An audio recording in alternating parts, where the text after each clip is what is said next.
তাহলে শুরু করে ফেলা যাক সেই রূপকথার গল্পের। এক ছিল রাজ্য, স্বভাবতই রাজাও ছিল তার। খুব যে ভালো মানের উন্নত রাজধর্মের অনুসারী মন তার ছিল বলা যায় না। সুদীর্ঘ শাসনে অনেকেই উৎপীড়িত বলে মনে করত নিজেদের, তবে সকলে নয়। এমন অনেকেই ছিল যারা সেখানে সুবিধাভোগী। খুব স্বাভাবিকভাবেই তারা ছিলেন রাজ অনুগত। বলা যায় অনেকাংশে রাজ শাসনের মধ্যবর্তী অংশ হিসেবে তারা বিরাজমান ছিলেন। তো আমাদের গল্পের যে পটভূমিকাটা তো মোটামুটি বোঝানো গেল। যে চরিত্রকে নিয়ে এই গল্পের অবতারণা, তার বয়স ৩৫ ছাড়িয়ে ৩৪-৩৫ এরকম। রাজ্যে হই হই রই রই একটা উন্মাদনা। কেন? এই অপশাসনের পরিবর্তন চাই। জন্মাবধি দেখে আসা এই শাসনকাল সেই চরিত্রের কাছে একঘেয়েমিতে ঠাসা ছিল। কেন? তার কোনো দ্বিতীয় অভিজ্ঞতা ছিল না। স্বাভাবিকভাবেই অনেকের মতো তারও একটু আগ্রহ ছিল বই কি, যে হোক না পরিবর্তন, কিছু তো নতুন দেখা যাবে। জন্ম থেকেই তো দেখে আসছি এমন অপশাসন। এর বাইরেও যে অনেক সুখের আমরা গল্প শুনি, রূপকথার গল্প, তেমন না হলেও কিছু তো আমরা ছুঁতে পারবো। দেখাই যাক না কি হয় নতুন। তাই পূর্ণ সমর্থন ছিল তার সেই পরিবর্তনের পেছনে। সে ছিল অত্যন্ত সাধারণ একটা মানুষ। মেধা বিক্রি করে, বুদ্ধিবৃত্তির বিক্রি করে, শিল্পের বিক্রি করে সে কোনো সামাজিক পরিচয় অর্জন করে উঠতে পারেনি। কথা না বাড়িয়ে বলেই ফেলা ভালো। তো একদিন হলো, সেই জিনিসটা হলো পরিবর্তন। সবার চোখে স্বপ্ন, তার অচিরেই সে টের পেল। সে নয়, রাজ্যের সমস্ত মানুষের এই ফুলে ফলে ভরা শস্য শ্যামলা তার সেই রাজ্য হঠাৎ করে দেখা গেল সেখানে শস্যহীনা একটা রুক্ষ প্রান্তরের মতো পরিণত হলো। এই যে পরিবর্তন, এটা আমরা সেই লালকমল নীলকমলের গল্পে দেখেছিলাম।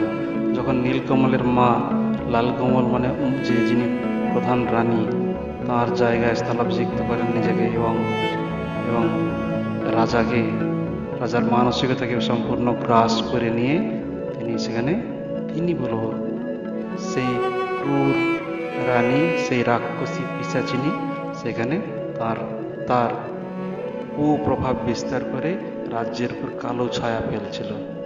শস্যহীনা ফুল ফলবিহীন সেই রাজ্যে অপয়া অলক্ষীর সিংহাসনের প্রতি অসীম মোহ রাজ্যবাসীকে খুব যে কিছু দিতে পেরেছিল এটা ভাবাটাই অসমীচীন হবে, এবং কেউই খুশি ছিল না এটাও বলে দেওয়াটা বাহুল্য। যাই হোক, রাজ্যের সমস্ত মানুষ একদিন প্রচণ্ড হারে ক্ষেপে উঠল। তারা ভাবলো যে আর কতদিন এই অনাচার, এই ব্যভিচার, এই অসভ্যতা, এই এই ত্রাস, আতঙ্ক, নিরাপত্তাহীনতা, এইসবে মানুষ বিভ্রান্তির মধ্যে, অসীম কষ্টের মধ্যে, যাতনার মধ্যে জীবনযাপন করবে।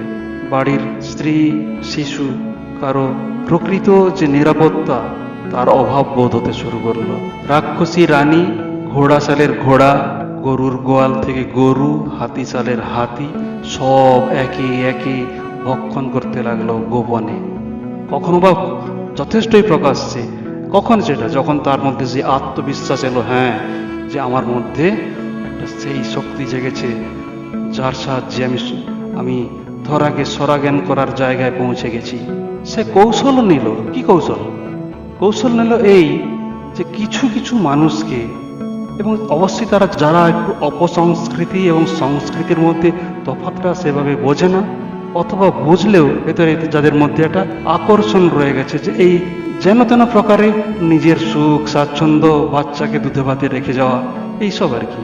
একটু গাড়ি বাড়ি অট্টালিকা এইসবের স্বপ্নে মশগুল। বাড়ির বাইরে মার্সিডিজ সেই পিশাচিনী শয়তানি রাক্ষসী তাদের তাদের এই দুর্বলতার সুযোগটা নিল, তাদেরকে সে নিজের কাজে ব্যবহার করতে শুরু করলো। তাদেরকে বলা যায় যে এইভাবে যে তারা তার কাছে মাথা পেতে দিল নিজেদের স্বার্থের জন্য।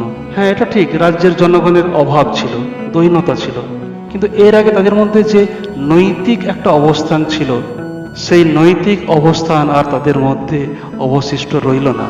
ফলত 500 কোড়ি, সহস্র কোড়ি কিংবা 200 সহস্র কোড়ি এইরকম মূল্যে, এত স্বল্প মূল্যে তাদের নৈতিকতা, তাদের স্বপ্ন সব তাদের জলাঞ্জলি গেল এই পিশাচিনী রাক্ষসী নীলকমলের মায়ের কাছে পায়ে।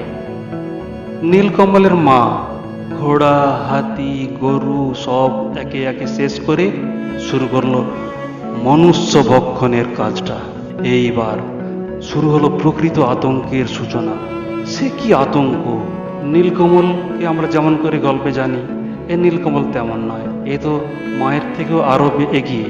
যাক, সে বিবরণে যাব না, দিতে ভয় লাগে সে বিবরণ। ফুল ফলবিহীন, শস্যবিহীন সেই অনাথ সৃষ্টির রাজত্বে শস্য শ্যামল সেই আগের যে রূপ কোথায় বিলীন হয়ে গেল, ঢাকা পড়ে গেল সব। অনুর্বর পতিত জমিতে পরিবর্তিত হয়ে গেল সুন্দর রাজ্যের আগের ছবি।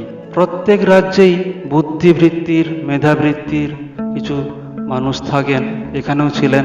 তারা আপন আপন স্বার্থের বিনিময়ে পায়ে লুটিয়ে পড়ল সেই রানীর। কতদিন কোনো প্রকৃত সৃষ্টি নেই, সৃষ্টির দোতনায় কোনো প্রতিবাদ নেই, সৃষ্টিতে কোনো নতুনত্ব নেই, শুধুই একঘেয়েমি জবরজং, যত সব আনকালচার্ড ছড়া।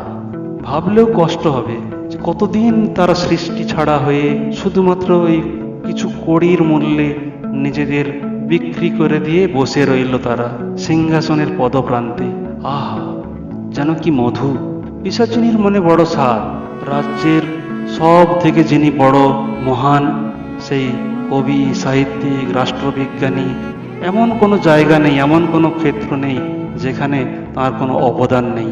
তিনি ভাবলেন নিজেকে তাঁরও উপরে তুলে আকাশের সমুচ্চতায় নিয়ে যাবেন নিজের পরিচয়। তিনি তখন লিখলেন অনেক অনেক জবরজং ছড়া, জবরজং ছড়া। সে ছড়া শুনলে মানে বোঝা যায় না। রাস্তার পশু পাখি, গরু বাছুর, কুকুর সবাই তেড়ে আসে। সুকুমার রায়ের সে কাতুকুতু বুড়ো যেমন করে খোঁচা দিয়ে এটা ওটা বলে, কেষ্টদাসের পিসি অমুক তুমুক বলে যেভাবে হাসাতো খ্যাংরা মতন আঙ্গুল দিয়ে, এখানেও সেই সৃষ্টি হয়েছে বলতেই হবে, ভালো সৃষ্টি, না হলে শয়তানি সেই পিশাচিনী রাক্ষসী তেড়ে আসবে, সে ভয় সকলের ছিল। তারা সামান্য কিছু কড়ির মূল্যে নিজেদের মাথা পর্যন্ত বিকাতে কেউ একটু কার্পণ্য করেনি। অবশ্য ভয়ের কারণও যে ছিল না তা নয়। কিছু অশিক্ষিত, নিম্ন রুচির ধারাবাহী, অবিমৃষ্যকারী, অসুরেরও অধম, যে কোনো নীচ কাজ করতে যাদের একটুও বাধে না, তারা ছিল তার ছায়াসঙ্গী। শুধু নয়, ডান হাত বাম হাত সব কিছু। ফলত একটা আতঙ্কের পরিবেশ তো ছিলই, তাও একদিন জেগে উঠল সব। অভাবনীয় ব্যাপার, কিন্তু সত্যি জেগে উঠল। সে জাগরণ প্রকৃত একটা জাগরণ ছিল বটে। ছড়িয়ে পড়ল রাজ্যময় এক অদ্ভুত তরঙ্গ, আন্দোলন। আট প্রহরে জনতা যখন জাগে, সে এক অসীম শক্তি তৈরি হয়। খুব স্বাভাবিকভাবেই শয়তানি রাক্ষসীও ভয় পেল। দরজায় খিল এঁটে ভয়ে ত্রাসে ঢুকে বসে রইল গদি চেপে।